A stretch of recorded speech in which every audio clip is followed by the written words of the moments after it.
అది శాసనసభ్యులందరితో కూర్చొని మొత్తం అన్ని పర్యవేక్షణ చూసాం. లోపల చూస్తే అంటే ప్రాబ్లం ఏముందంటే కొత్త అది చాలా 454 కోట్లు పెట్టి కట్టారు. 69 ఎకరాల్లో 7 బ్లాకుల్లో 7 బ్లాక్స్ 7 బ్లాక్స్ నిర్మాణానికి వాళ్ళు చేశారు. అది కూడా ఏం చేశారంటే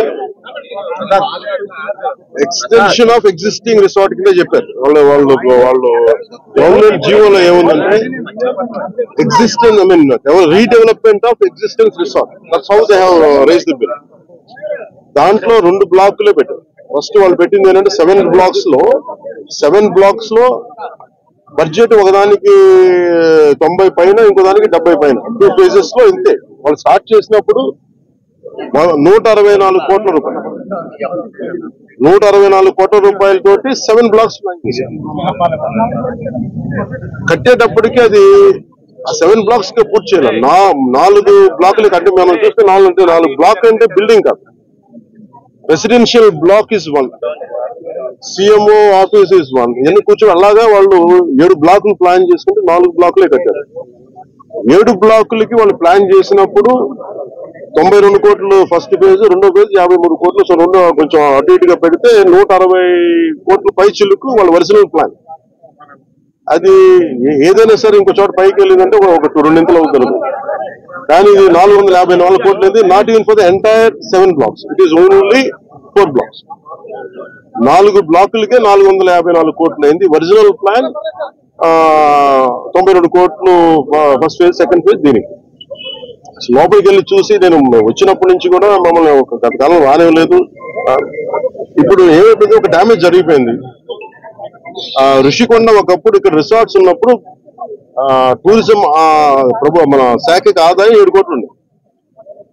సో 7 కోట్ల ఆదాయం కోల్పోగా ఇప్పుడు అదనపు భారం 453 కోట్లు పడి ఇప్పుడు కరెంటు బిల్లు ఆదాయం మన సంవత్సరానికి కట్టాల్సిన ఇంకా ఉపయోగించకుండా జస్ట్ అది లైట్ లేసి అప్పుడప్పుడు ఏసీ ఆన్ చేయడానికి ఉట్టినే జస్ట్ ఆన్ చేసి ఆఫ్ చేయడానికి పనిచేస్తున్నది సక్రమంగా అనుకోవడానికి అది సంవత్సరానికి 1 కోటి రూపాయల పైన 15 లక్షలు అవుతుంది. దాని కూడా ఈ మెయింటెనెన్స్ వీటికి 1.5 కోటి అవుతుంది, జస్ట్ మేయర్ మెయింటెనెన్స్. ఇద్దరు 7 కోట్ల ఆదాయం. మేము అన్ని చూసిన తర్వాత లోపల వెళ్ళి పర్యవేక్షిస్తే ఇప్పుడు దాకా అది వాళ్ళు డ్యామేజ్ చేశారు. ఈ టాయిలెట్స్ ఎన్ని కోట్లు, టబ్బు ఇవన్నీ అయిపోయినాయి, ప్రజల్లోకి వెళ్ళిపోయినాయి. మా కుటుంబ ప్రభుత్వం నుంచి మేము PSC chairman, civil supplies minister Manohar గారితో, టూరిజం శాఖ మంత్రివర్గంతో అందరితో కూర్చున్నప్పుడు, మొత్తం అంటే జనసేన సభ్యులతో కూర్చున్నప్పుడు, శాఖ సభ్యులతో కూర్చున్నప్పుడు జరిగిన డ్యామేజ్ జరిగిపోయింది.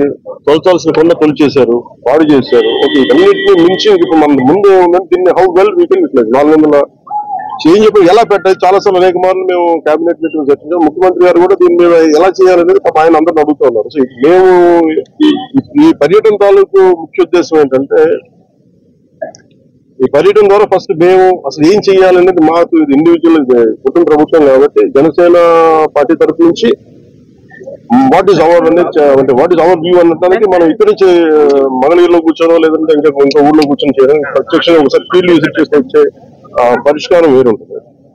సో లోపలికి వెళ్ళి కూర్చొని మేము చూస్తున్నప్పుడు పెచ్చులు ఉడిపోతా ఉన్నాయి. ఆ సీఎం ఆఫీస్ బ్లాక్ లో ఆల్మోస్ట్ వాళ్ళు ఎవరు పేషెంట్ లో కూర్చునే పైకప్ పడిపోయింది, నీళ్లు లీక్ అవుతున్నాయి. ఇది 2 చేయాలి. ఒకటి, బిల్డింగ్స్ అన్ని సేఫ్టీ ఆడిట్ జరగాలి, అదొక చర్చించాం. 2, అసలు దీని ఎట్లాగా సేఫ్టీ ఆడిట్ జరిగినంటే ఎట్లా దీని ఆదాయ మార్గాలు పెంచాలి. మీరు ఎవరైనా సరే వ్యాపారం చేద్దాం అనుకున్న వాళ్ళు కూడా గత ప్రభుత్వం ఏం చేసింది, అది వాళ్ళ ముఖ్యమంత్రి కార్యాలయం కింద, నివాసం కింద, వారి కుటుంబ నివాసం కింద పెట్టారు. మనం ఆలోచిస్తుంది ఏంటంటే ఇది ఆదాయం, ఇది టూరిజం శాఖ ప్రాపర్టీ, ఇది should remain as Andhra Pradesh government ప్రాపర్టీగా ఉండాలని మా అందరి కోరిక. దట్స్ వాట్ ఒక 4 రెజల్యూషన్ తీసుకున్నాం. ఒక ప్రైవేట్ వ్యాపారం ఎవరైనా సరే 1 కోటి రూపాయలు పెట్టుబడి పెడితే కనీసం ₹1 ఆదాయం రావాలనుకుంటుంది. దీని మీద 453 కోట్ల రూపాయలు పెట్టుబడి పెట్టి కనీసం ముందస్తుగా ఏం చేయాలి, అసలు బ్రేక్ ఈవెన్ ఎప్పుడు అవుతుంది, ఇది ఆదాయం ఎప్పుడు మారుతుంది అనేది ఏం చెప్పంటే మన మైస్ అనేది ఒక యాక్రోనిమ్ చెప్పారు. ఏంటి MICE acronym? Meetings, incentives, exhibition and conference.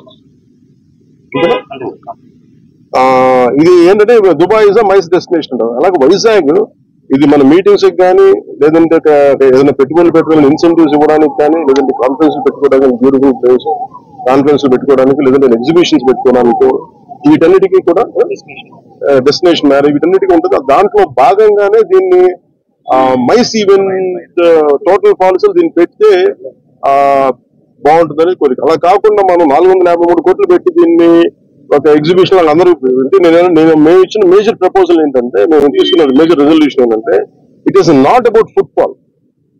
మనం టికెట్లు పెట్టేస్తే ఎంత వస్తుంది బాగా ఉంటుంది తప్ప ఈ 450 అంటే నేను ప్రభుత్వం should think like proper business. నేను టూరిజం శాఖ కూడా అదే చెప్పాను. మీరు 453 కోట్లు ప్రజాధనం పెడితే 453 కోట్లు ఎప్పుడు బ్రేక్ ఇన్ అవుతే అది ఎప్పుడు ఆదాయం వస్తుంది. ప్రభుత్వం నుంచి తీయడం కాకుండా అందుకని దీన్ని డెస్టినేషన్ మీటింగ్స్ లేదంటే అన్ని కలిపిన ఈవెంట్స్ చేయాలి. దీని మీద కూర్చోబెట్టి ఇమ్మీడియట్ గా దీన్ని ఈ వింటర్ లోపు దీన్ని ఒక నిర్ణయం తీసుకున్నాను. ఎందుకంటే నాకు ఈ టెండర్స్ ఎలా చేస్తారో నాకు తెలియదు, అవగాహన లేదు. దాని మీద అందరూ కూర్చొని చర్చించమని చెప్పారు. ఇది మేము ముఖ్యమైన గౌరవ ముఖ్యమంత్రి గారికి దీన్ని మా రెజల్యూషన్ తెలియజేస్తాం. అది ఎందుకంటే వాళ్ళు కూడా మన ముఖ్యమంత్రి గారు కూడా ఏమంటారంటే చాలా సార్లు మీరు ఏదైనా ఒక ప్రపోజల్ తోటి ఒక సలహాతో మేము తీసుకెళ్తాం. అనేక పర్యాలు కేబినెట్ మీటింగ్ చర్చ దాంట్లో భాగంగా మేము ఇక్కడికి వచ్చాం. వచ్చి కూర్చొని ఇది కుటుంబ ప్రభుత్వం జనసేన ప్రపోజల్ గా దీన్ని ఎలా చూస్తున్నాం అనేది వారికి తెలియజేస్తాం. అలాగే మనోహర్ గారు మన సూచన ఏంటంటే దుర్గేష్ గారికి కూడా వెంటనే మాట్లాడుతుండగా వెంటనే దీన్ని మెయింటెనెన్స్ చేయించింది. ఎందుకంటే దుమ్ము పట్టేస్తున్నాయి, ఒక ఆల్మోస్ట్ ఒక 5 ఇంచ్ దుమ్ము ఉంది. సో వెంటనే క్లీన్ చేయించిన ఎవరు పడితే వాళ్ళు వెళ్ళిపోతా ఉన్నారు. అందుకని దీన్ని ప్రొటెక్ట్ చేయడం దీన్ని కేర్ తీసుకోవడం.